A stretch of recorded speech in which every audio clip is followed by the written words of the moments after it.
if the US started the conflict with Iran thinking it would lead to a regime change in Iran? What if the opposite happens? What if Iran ends up influencing a regime change in the US instead? What kind of situation is this becoming? Listen carefully, because this is both surprising and shocking.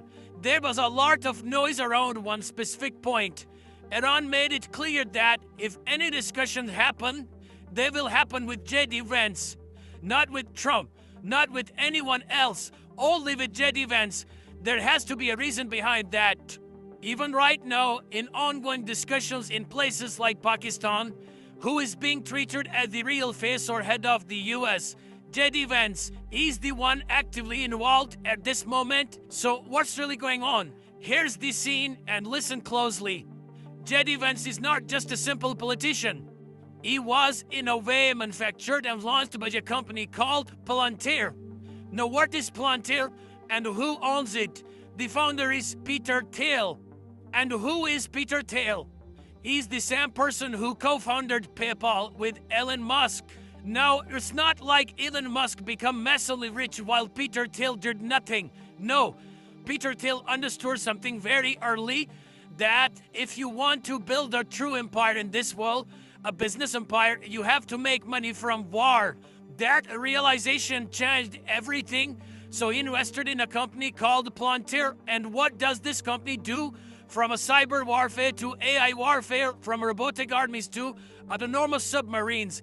It is deeply invested in the future of war technology, and it is already serving the US government.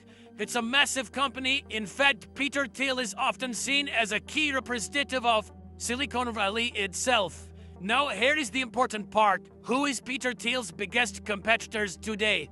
The military-industrial complex, the same system that has been serving the US government for decades and making billions from it.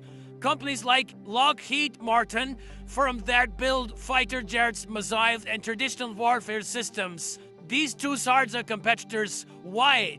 Because if a full-scale war breaks out anywhere today, it will be dominated by missiles and conventional military hardware. And if that happens, AI-based warfare could be pushed back by 10 to 20 years. And that would be a direct threat to Peter Thiel's empire. At the same time, because of the Iran conflict, the US has shifted its priority. Iran has become the focus, not Taiwan. But here's the problem. If Taiwan stops being a priority and China makes a move to control it, then what happens? Where are AI chips manufactured? Where is the heart of the semiconductor industry? Taiwan. If US influence over Taiwan weakens, then Peter Thiel's Palantir empire is once again at risk. And there is another critical factor. There's a rule in the US established in 1973 that limits how long the military can be used in a foreign conflict. Beyond that, the US must either officially declare war or hold a vote in the Senate. Now think about the consequences. If a war is declared, it creates a whole new set of risk for Peter Thiel. If war is not declared and the matter goes to the Senate, then who presides over the Senate? JD Vance as a vice president. And if voting happens, there's a strong chance the decision might not go in favor of continuing the conflict. The war could stall.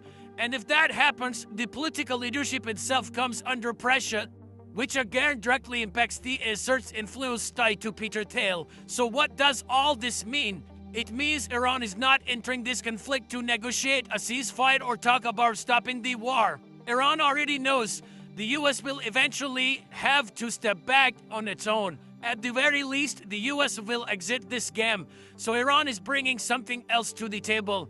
Maybe new threats, maybe strategic offers, possibly aimed directly at JD Vance. But when it comes to stopping the war, in my personal analysis, Iran is not even asking for that.